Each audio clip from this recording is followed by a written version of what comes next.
Cool. Well, I'd like to start by thanking you for arranging all this, and Lisa as well. I mean, I think it's a great opportunity for me to talk about issues that I think have been on a lot of people's minds. The news tells you something about COVID-19. I work in the Ethics Institute, so I'm going to be telling you about the ethical issues. And then I want to focus in on one particular issue of who gets the ventilator.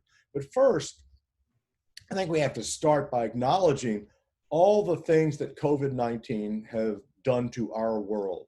It's amazing that this tiny little molecule, you can't even see it. So I had to drag up a picture of it. It's extremely complex, but it's so small, and yet it's completely changing our lives in so many important ways. It's threatened many people's health. You don't know whether you're going to get sick. And if you get sick, you don't know what's going to happen to you. Many people have already died, more than in the entire Vietnam War, 20 years long versus the last 2 or 3 months. And so it's amazing how fast these changes have come. It's amazing how severe the effects are. It's also cost many people their economic livelihood. I know people who have built businesses over the last 20, 30 years, and all of a sudden they're going to go bankrupt. The business is going to fold. There's just no way they can deal with the new environment given the kind of business they are. And they were scraping by anyway, so they don't have a lot of reserve to keep them going. It's disrupted everybody's life. Even if you're lucky like me, I haven't gotten COVID-19. I'm not worried about my economic livelihood because thanks to Duke, they're going to keep paying me. But my life has been disrupted. I spend most of the day at home. I have to teach my courses online. I don't get to go out and play golf like I love to play. I don't get to play pool at the local pool hall and go to restaurants that I like. Everybody is having a much more restricted life than they've ever had before. I think another kind of effect that sometimes people are not as aware of that we have to recognize, because it's not only very important now, it's going to be very important in the future, is the effects that this whole crisis is going to have on people's mental health. We're already seeing that there's a much higher rate of anxiety dreams, much higher rate of people remembering their dreams, and a much higher percentage of those dreams being anxiety dreams. Paul Seeley here in the psychology department has been doing some work on this.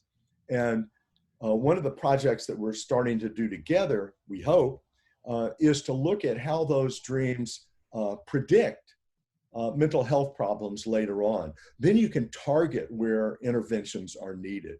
But even if there's not a mental health problem of some clinical sort, people's emotions are going crazy. At least mine are, and I assume yours are too. I feel fear that I might get sick from COVID-19 and bad things could happen. I worry about my friends and family and the whole state of Duke and my students, and I worry about the future for all of us. I'm sad when I see that someone has died from the illness, especially a good person that was trying to help out. Sometimes that's happening with healthcare workers. I feel compassion for the people who are sick with this and the family members of people who have died.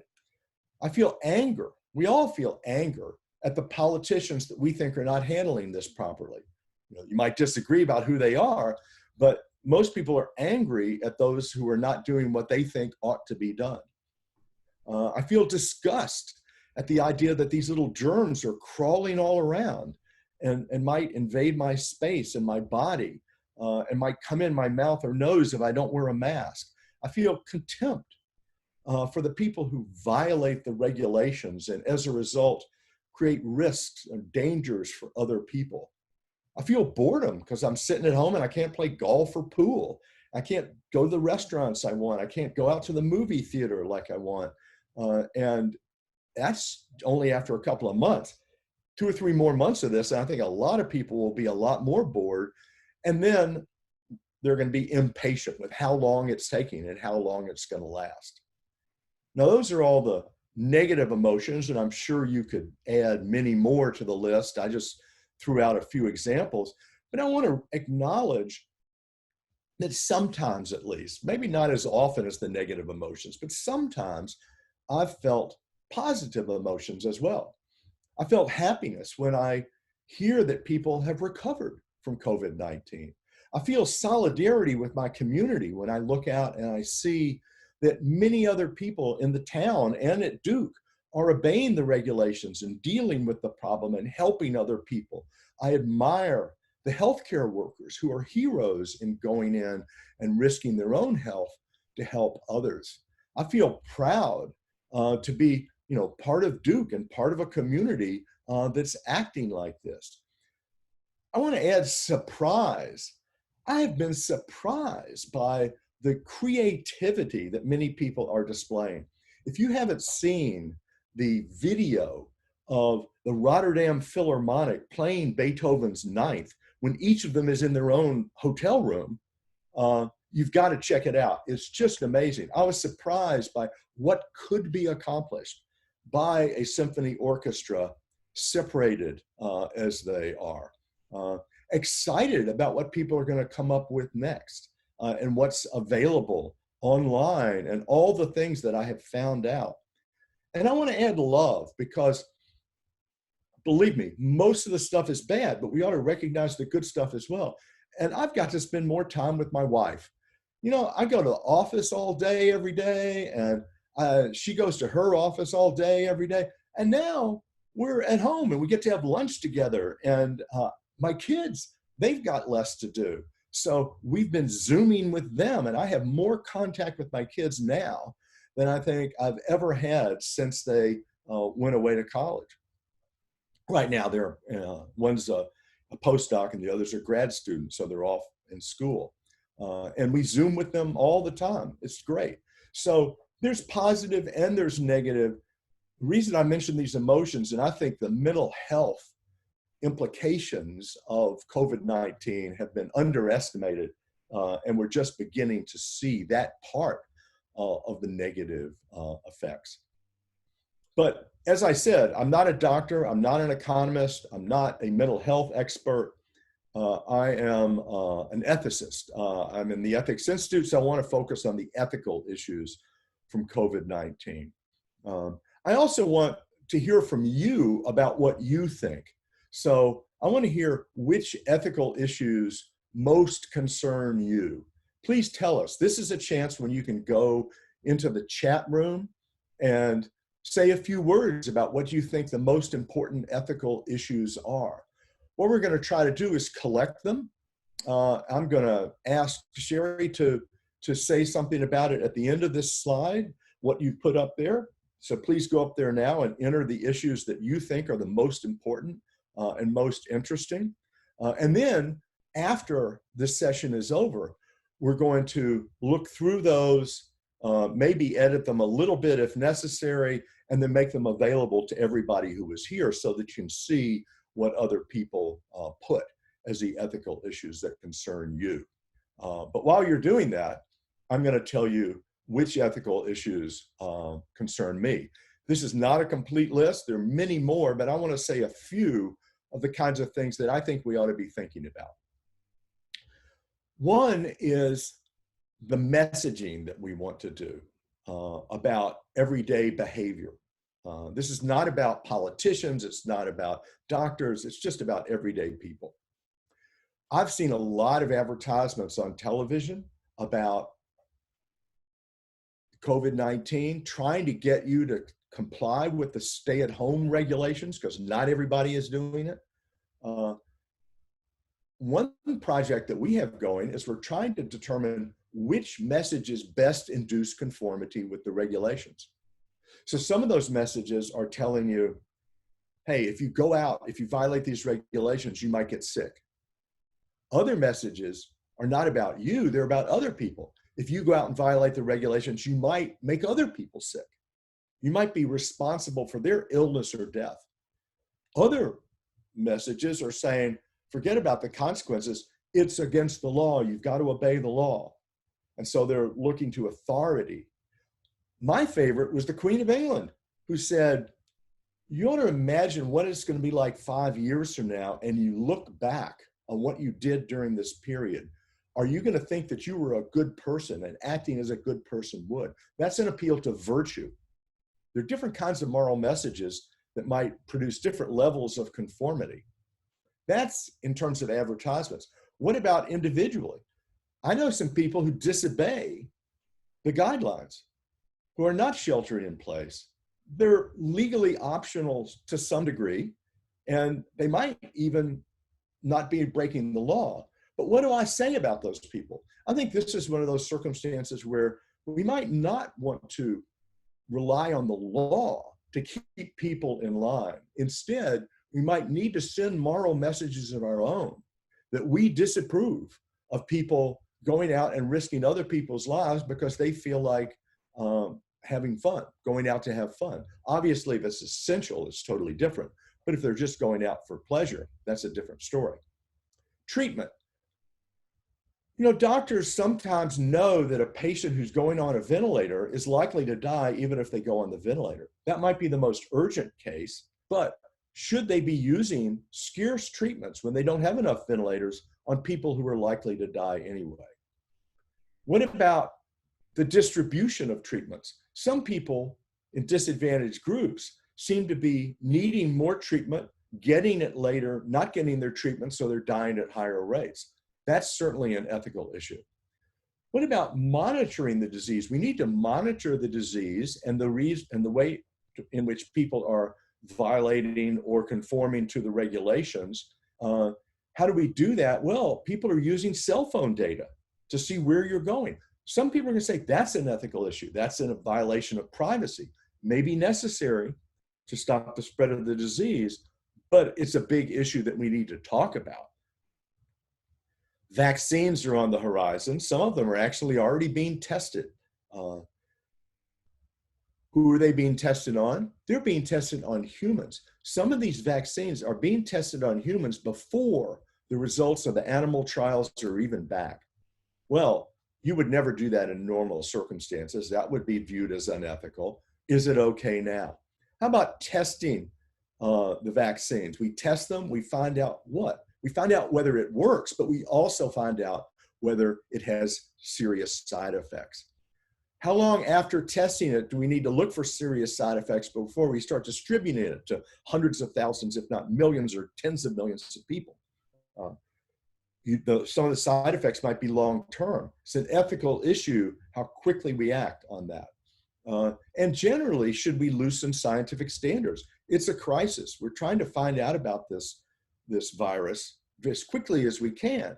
Well, if we loosen the scientific standards now, number one, we could be making mistakes. And number two, that could hurt science in the long run for when the next pandemic comes along.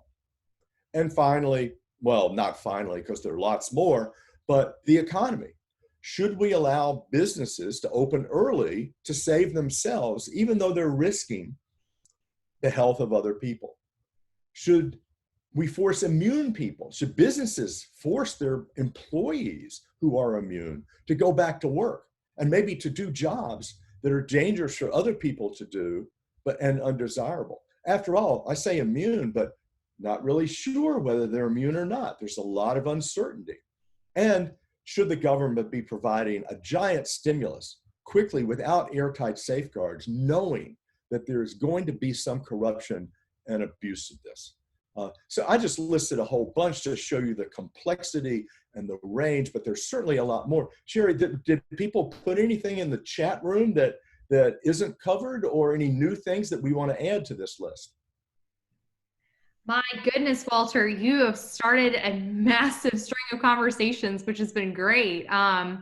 Things from ethical choice of society, increasing facility results, who gets ventilators, implications for forcing some businesses to continue even though they have been proven to be high risk, aka meat packing plants. People have gotten really, really into this, and it's been very fascinating. There's no winning. Brenda says that there's no winning and losing in scientific standards with this whole thing. Flattening the curve without the loss of private rights or authentication mandates. And then, is the federal government working to the best interests of the citizens, or is there a bigger focus for them? So very, very great dialogue kind of going into the conversations. And I think the big one I've seen a lot of is who's going to get access to these vaccines, not even just ventilators, when it's finally developed. Well, those are all good questions, and you and I will weed through those later and send a summary or maybe a list of them to people who are here. But we obviously can't talk about them all. So I want to focus on this one particular issue for the rest of the time. Who gets the ventilator is the way I put it.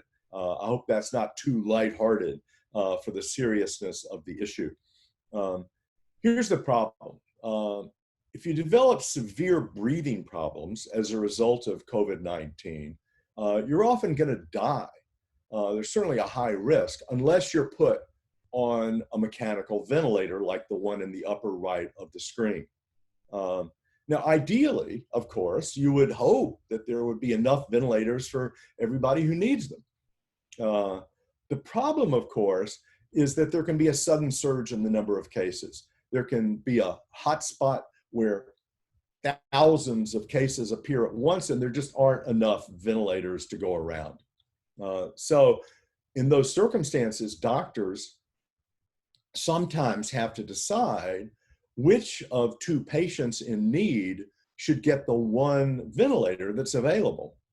It's a very difficult decision, a triage decision. You try to avoid it if at all possible, but sometimes it happens, and it's going to continue to happen in the US and also in other countries. The question is, how are you going to decide? How should doctors decide who gets the ventilator when they've got two patients? Well, the obvious answer is they got to decide quickly because these people are in urgent need. They can't be spending a lot of time gathering extra information or seeing what everybody else thinks and call in the hospital ethics committee and so on, because by that time the patient's going to be dead. That's the obvious answer. But I really want to ask instead, on what basis should they decide? That's what I mean by how should they decide. What should be their basis for picking one patient over another? Of course, they want to give a ventilator to both of them, but sometimes they have to decide, and then on what basis do they make that decision? So it's really a question of what matters morally. Well, the first thing they need to do is they need to know which general features of patients to consider when making decisions like this, right? They don't want to look only at the particular patients in front of them. They need to think about the general things. What should I consider about this patient? Because they can't consider every fact about each individual patient. Just to give you an example, many people think that doctors should give some preference or priority to younger patients. Other things being equal, of course, there are lots of other considerations. But if other things are equal, then they should give the ventilator to the younger patient because that patient is going to live longer.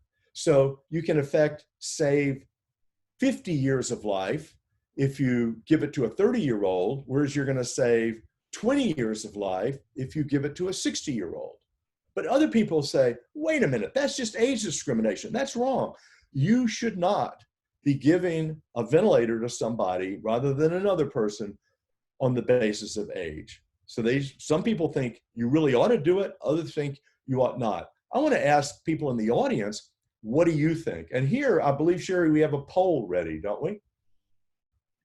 We sure do. So there should be a poll that pops up on your screen asking the question, should younger patients get priority for allocating ventilators? And you should be able to answer yes or no.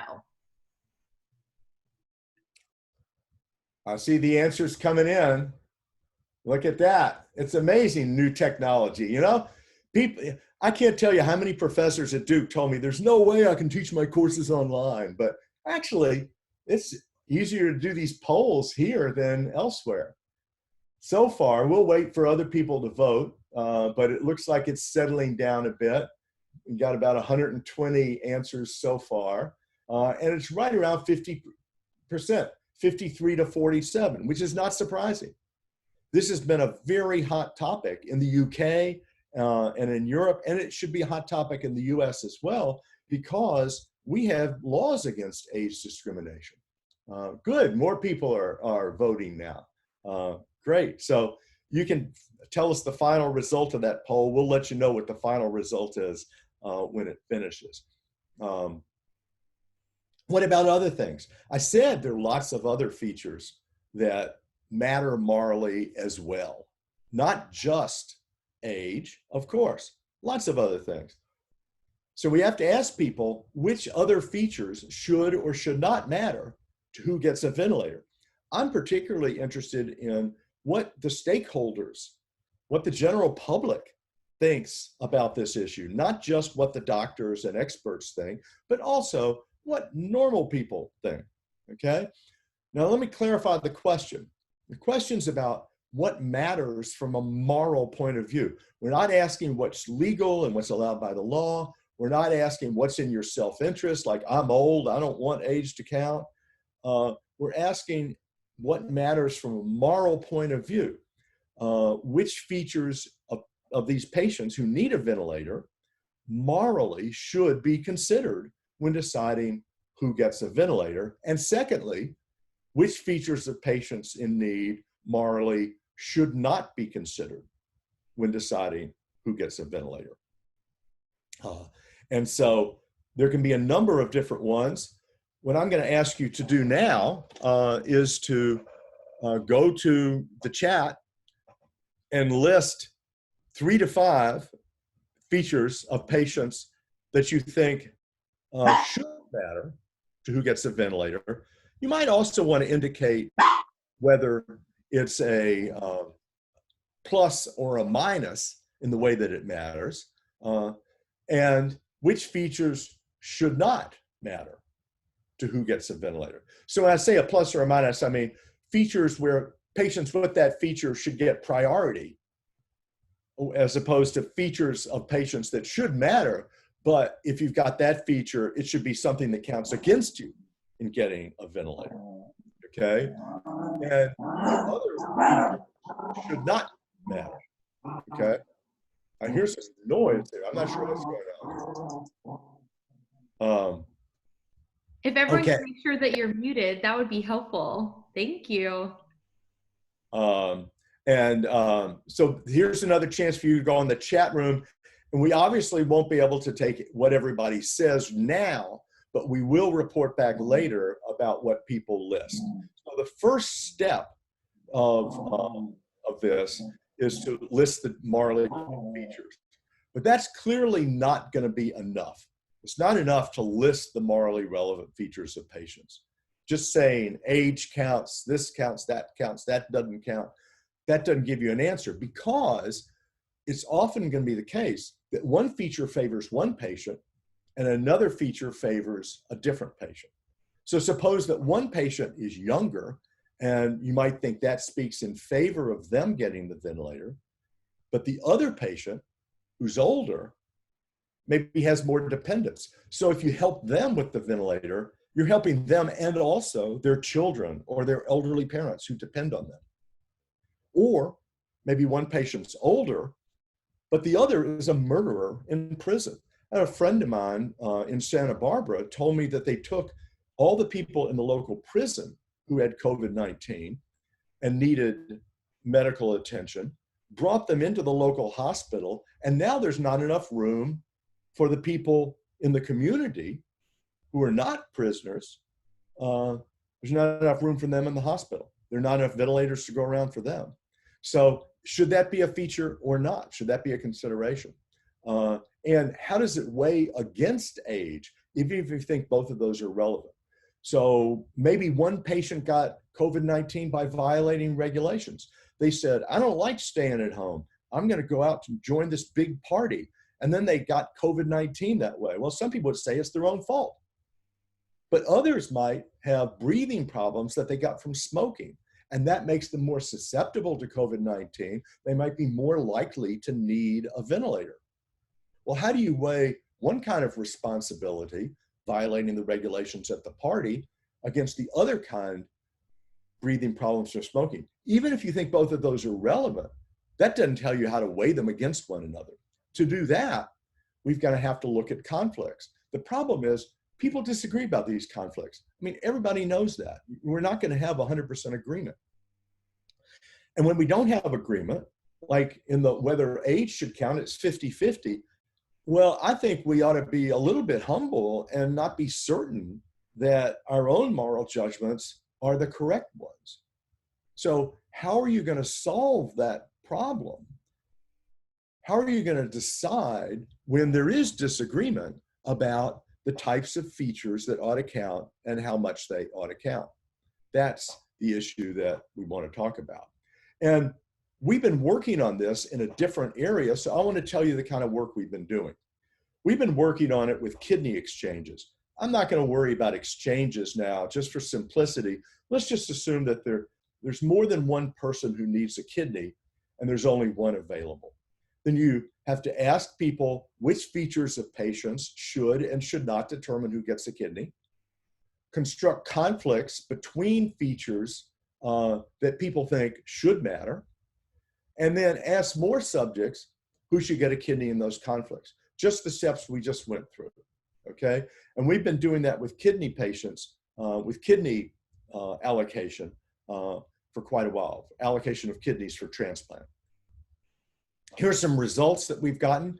I don't know if you can see that. I can't see it without my reading glasses, so I'm going to put them on. But over to the left, you see that most people think that current drug abuse, current physical health, and time spent on the waiting list, age, history of alcohol consumption, most people think those kinds of things should matter and should affect who gets a kidney when they're on the transplant list. The good news is over on the right-hand side, they think it should not matter your sexual orientation, your political beliefs, your race, your gender, how wealthy you are. And there's a lot of disagreement in the middle, the two orange circles there, the number of children and the record of violent crime. Some people think that shouldn't matter. Other people think it should. So we've found that these kinds of features for kidneys. Now, Sherry, what have people been putting there for features that should or should not matter for ventilators? Like these, or are there others that we haven't brought in?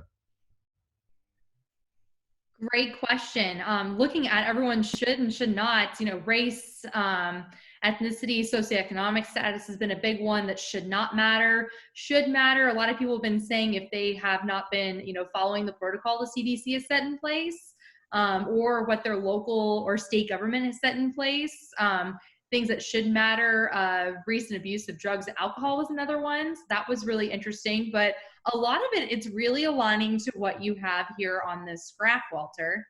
Yeah, well, these triage decisions are very similar in many ways. One big difference that I find fascinating, I don't know if anybody put this, but in the COVID-19 crisis, which is unlike the kidney situation, the doctors who have been volunteering to work in the hospitals, some people think that when they get COVID-19, doctors and nurses, I should have said, when they get COVID-19, they should be given priority to be saved because they put their lives on the line and caught it in the midst of that. Santa Barbara said, no, we're not going to do that. So that's not clear to everybody. I wonder how many people think that should be on the list of should or should not. We'll look at those answers when we finish the session. But this is just the relevant features, right? This is just what should be considered. Now what we need to do is to create conflicts. I'm going to show you here our website for kidneys. And we're constructing right now a website just like this, but instead of who should get the kidney, it's who should get the ventilator.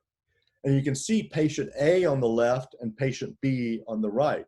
Patient A has a serious drinking habit before diagnosis, but quit as soon as they were diagnosed. Patient B never had a drinking habit. Now, if drinking habits can sometimes contribute to kidney disease, and so people would think, oh, well, that might favor patient B.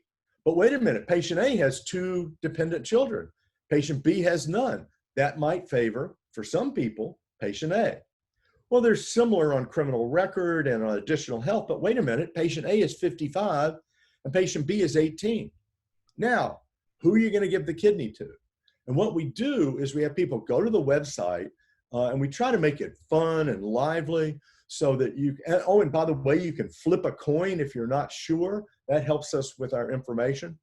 And you go to the website, and you do 30, 40, 50 of these, and then we get a data like in the bottom right where the different patients, where did they get the kidney or not relative to another patient, given the features that they have.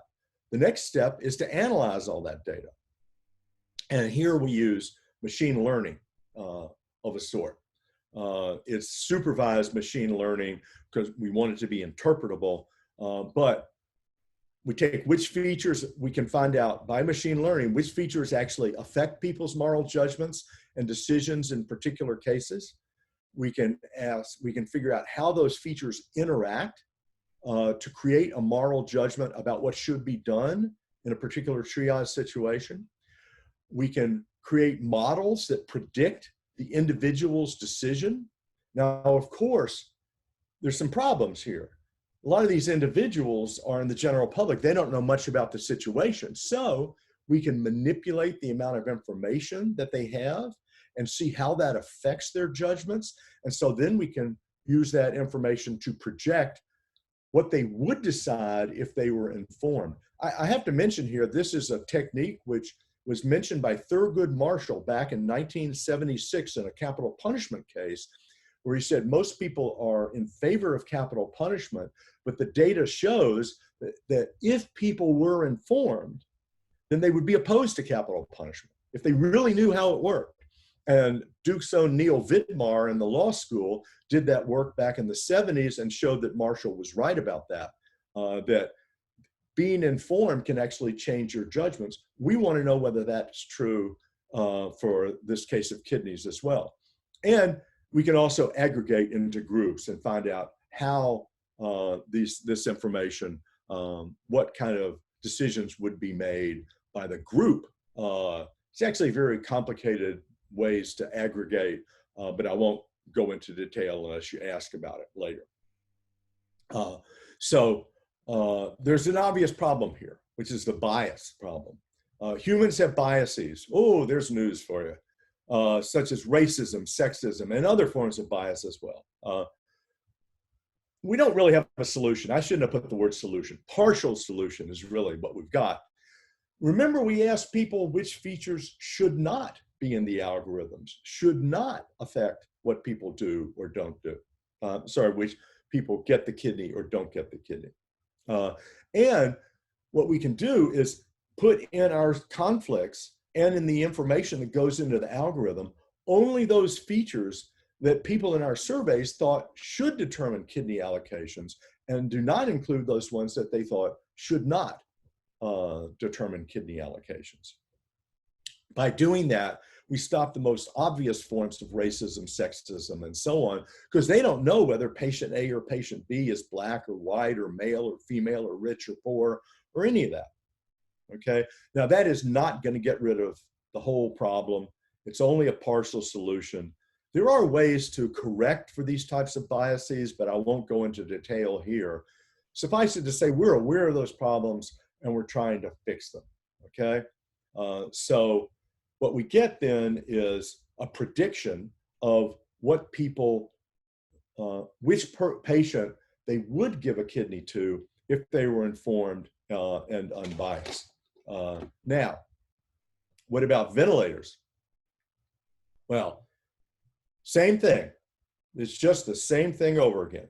We're going to ask a large representative sample of the public and experts. I should say, large and representative, we just got a grant to do this study in the United Kingdom. We're looking for support to be able to do a sample in the US, but at this point, we've already started doing the study in the UK.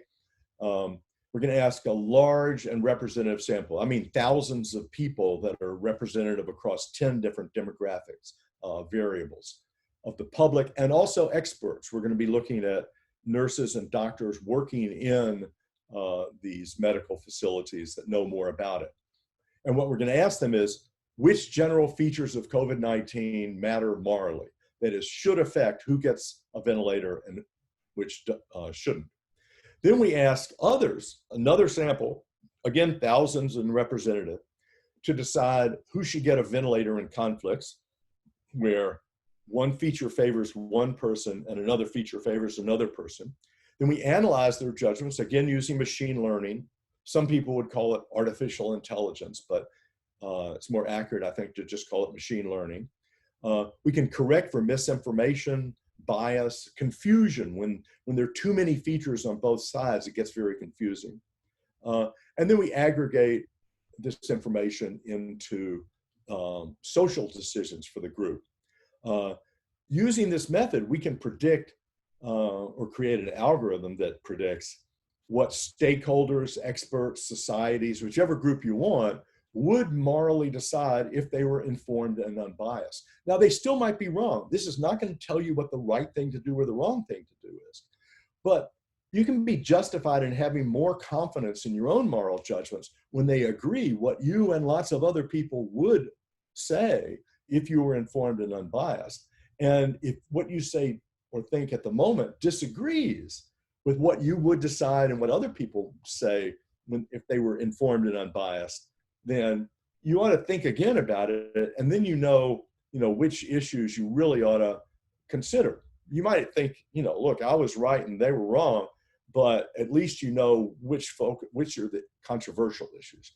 And notice that this technique, which we call artificial improved democracy. Okay, here's a trivia question. Why do we call it artificial improved democracy? Because then you have the acronym AID. So we say it's an aid to moral judgment. So artificial improved democracy, you can use the same method in many other areas. You just ask which features are morally relevant. You construct scenarios where features conflict. You ask which act is wrong when those features conflict. You extract models for individuals, correct for misinformation and bias, and aggregate into groups. So I'm just going to mention a couple because I want to save some time for discussion. And look in the upper left, you can see that in San Francisco, they're already using an algorithm to determine who gets bail. Well, that algorithm doesn't introduce these ethical or moral features. And we're saying we can improve on it by introducing features that people think morally should matter to who gets bail. Look in the upper right, people with autonomous vehicles. Well, those decisions have to be made extremely quickly. You can't take time off to ask an ethics committee. And so a computer, which is pre-programmed to look at which features count and how they interact, might be able to be built into cars so that they can make more ethical decisions. Look in the lower left. Now we're talking about the military and autonomous weapons that might target a certain area where there's a hospital or an apartment building, and lots of innocent civilians will be killed if you hit your target, a group of terrorists at that point. But with past information, the computer can project that they're probably going to move to the right, or in this particular scenario, and they're going to then be further away from the hospital, and they can make a more ethical decision by building this into what's sometimes called an ethical regulator. That's what Ronald Arkin calls it down at Georgia Tech. So this technique can be used to build ethics into a wide variety of decisions, not just kidneys, not just ventilators, and we're looking at a number of those. I'll end by just saying what the benefits are. One benefit is I don't have to say this is right or wrong. I'm not imposing my views on other people. I certainly have views about what's right and wrong. But by using this method and science, we can use the values and rankings of stakeholders, the people affected by these decisions, and experts who know more than I do about these decisions. I think, no, I don't want to be a philosopher king, whatever Plato said. Secondly, users can tell when they are biased or confused or ignorant. If you make a moral judgment and the program says, wait a minute, you would not have made that same decision if you weren't, if you were knowledgeable instead of ignorant, or rational instead of confused, or impartial instead of biased, then that tells you when your judgments are being affected as they are, and that might help you decide what you really want to say about the case. You can also tell why you disagree with other people. My wife and I disagree about a moral issue. I can look at my algorithm and hers and figure out why we're reaching different conclusions about that.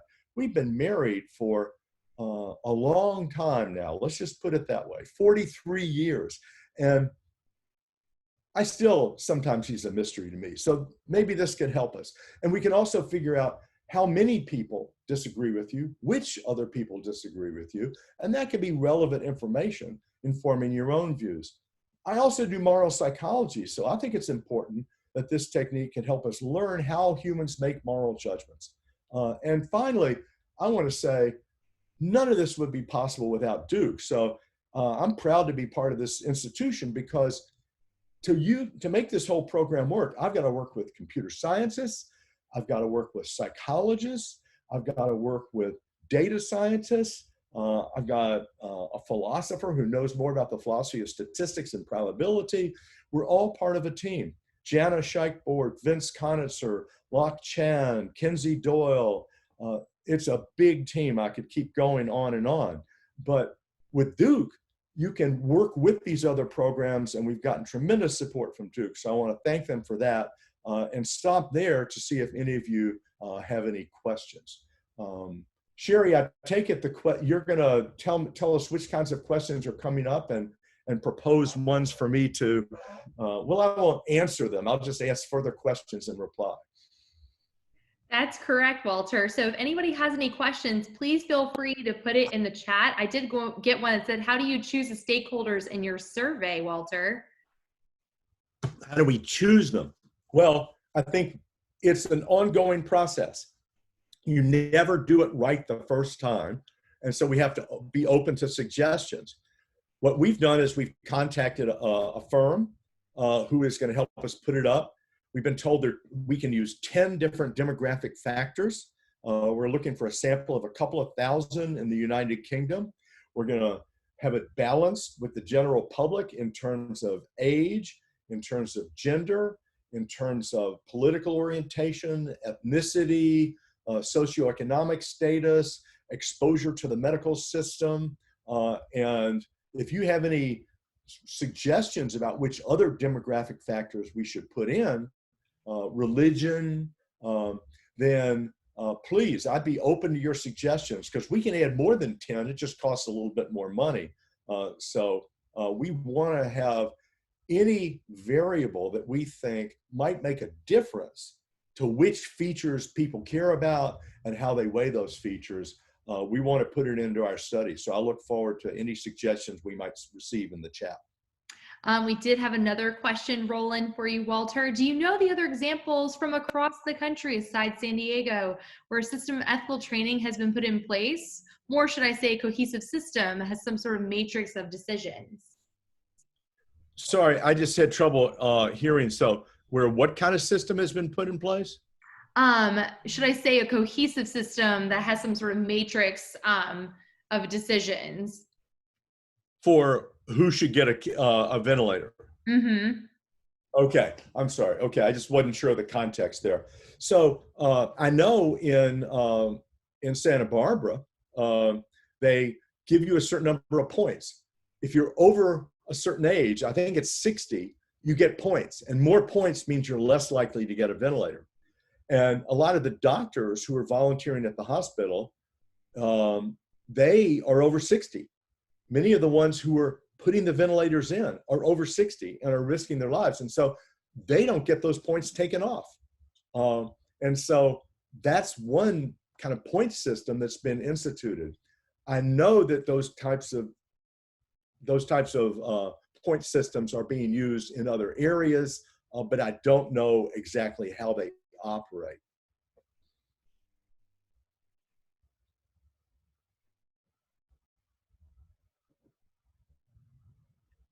Any other questions?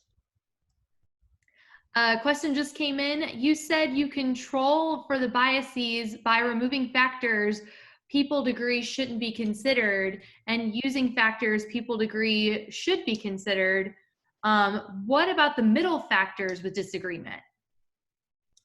Well, that's a good question. So what we can do is we can say, here's a case that doesn't really depend on that factor. Or here's a case that does really depend on that factor, because we can just run the algorithm with and without that factor. And in the case where it does depend on that factor, then that's a policy decision. No computer program is going to solve that issue. That's something that the people of the local community or the administration of the hospital or the legislature in that area needs to decide. You can only get so far with computer programs, and some of them are not going to be solved. But what it will tell you is, hey, these people differ in that respect, that some people think matters and other people think doesn't matter. But here's a situation where that doesn't make any difference. You would have gone with this patient anyway.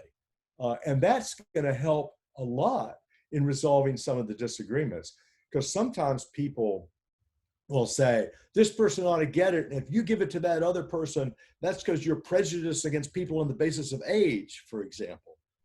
Well, the computer program can say, no, that's not why you're giving it to the other person, because even if they've been the same age, you still would have given it to the other person. And so it can help solve some disputes in the sense of showing you that this factor is not the decisive factor, but it's not going to tell you how to weigh factors against each other or which factors should or should not be counted in the cases where people disagree.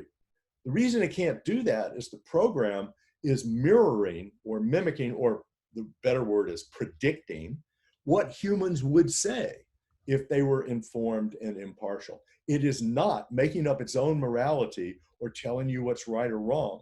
So if people disagree, the machine is going to tell you, hey, on that one, people disagree. Thank you, Walter. We did have another question come in. How do physicians react to the loss of autonomy of the decision-making if they are told they had to use an algorithm? So that's a great question. We're actually working on that as well. And one of the factors that matters there is how the information is presented. It turns out that some people react very badly to be told an algorithm says that you would have said this, predicted you would say this. Other people say, oh, that's interesting, I'm going to consider that. Almost nobody says, hey, whatever the algorithm says, forget it, I'm not going to make my own judgments anymore. But if you use it as relevant input and you present it as such, we've actually found that many people are willing to take it into consideration. They don't always follow the algorithm, but they're glad that they have it. Because after all, most people feel that this decision is very difficult and very important. And so if you feel uncertain, then it's nice to know when it agrees with you or when it doesn't agree with you. If it agrees with you, you say, now I can feel more certain. If it disagrees with you, then my recommendation is you ought to go ask somebody else, right? Talk to a trusted or respected colleague. But you don't want to be bothering that trusted or respected colleague with every situation, with every decision you have to make. That's going to be too inefficient. But this machine can tell you which are the problematic ones that you ought to get advice on. And then if you go talk to the other colleague and they agree with you and think the machine is wrong, then you can go with the other colleague. And notice the machine is going to learn, because it's going to find that it predicted that you would make this judgment and you didn't. And you didn't even after you talked to a colleague. Well, it's going to learn and adjust its algorithm, the model that it uses to predict what you would say. So it'll get better and better as time goes on. At a certain point, the hope is that we'll actually be able to predict fairly well for most people. But you're right, people won't want to give up their autonomy. Many people won't want to give up their autonomy, and we're going to have to describe very carefully what the machine is doing and what it's not doing in order to get people to buy into this whole system. Thank you, Walter. We have a few more questions that came in. One is, are biased, ununiformed, but passionate members of society considered stakeholders? Biased members of society are certainly stakeholders. Uh, and uninformed members of society are certainly stakeholders. Uh, if they need a ventilator, right, their livelihood, their life is going to be on the line just like other people. However, one reason I focus on information is that the information tells you whether you really believe it or not. So for example, just to go back to Thurgood Marshall, if you support capital punishment because you think capital punishment operates in a certain way, and it does not operate in that way, and if you knew how it did operate, you would oppose capital punishment, then your basic values are really opposed to capital punishment. The only reason that right now you support capital punishment is because you don't know how it actually operates. And if the question is, do you support the way it actually operates, then we ought to go with a person who's informed about how it actually operates. So we're not saying they're not a stakeholder when they're uninformed. We're saying that if we want to capture their more fundamental values, we ought to look at what they would say if they were informed.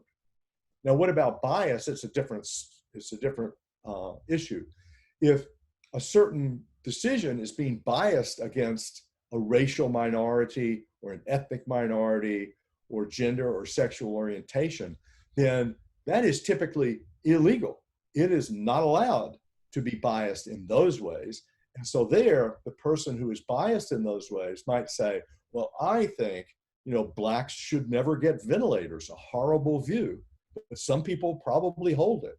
And what do we say about them? We say that cannot be built into public policy. That is against the US Constitution. And you are still a stakeholder with regard to who gets a ventilator, but your opinion is not going to affect what our legal policies are, our public policies, because the Constitution tells us we can't do that. And also because we think it was wrong. And it looks like we've got time for one more question. What are some of the differences between cultures on this particular issue of ventilators and everything that's been happening? Wow, that's a great question. I wish I knew. I'm really looking forward to doing this study of the UK versus the US, because I think the UK, with a very different medical system than we have, they might have very different views than we do. Like I said, we've got funding for the UK, but not yet for the US. This would tell us how similar they are, how different they are on this issue. We also hope to run it in other countries, Germany, Italy, and perhaps China. We have contacts in China, Korea, Colombia, Brazil, and some other countries, but we haven't translated it yet. We're still at the beginning stages of getting it to work in English. And then I look forward to seeing what the differences are, but we've got to look for them. In the end, I want to say, I don't see why every country has to do it exactly the same way.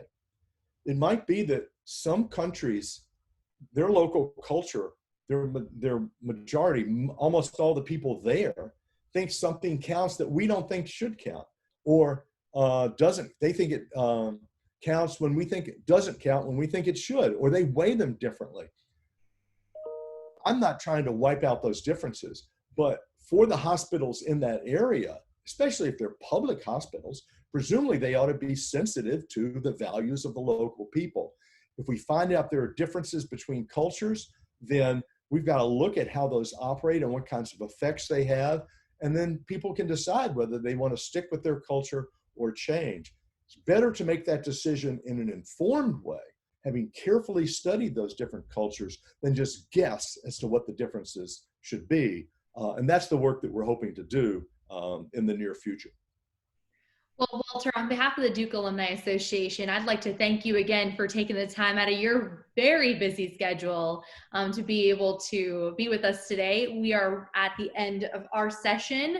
Thank you, everyone, for coming, and we are so excited to continue to share all of this knowledge that we are going to be continuing to cultivate. And Walter is excited to kind of share even the responses and the data that we received from each of you. So thank you, Walter. Thank you, everyone, for coming, and enjoy the rest of your day. Yes. And stay safe. Stay safe and stay healthy.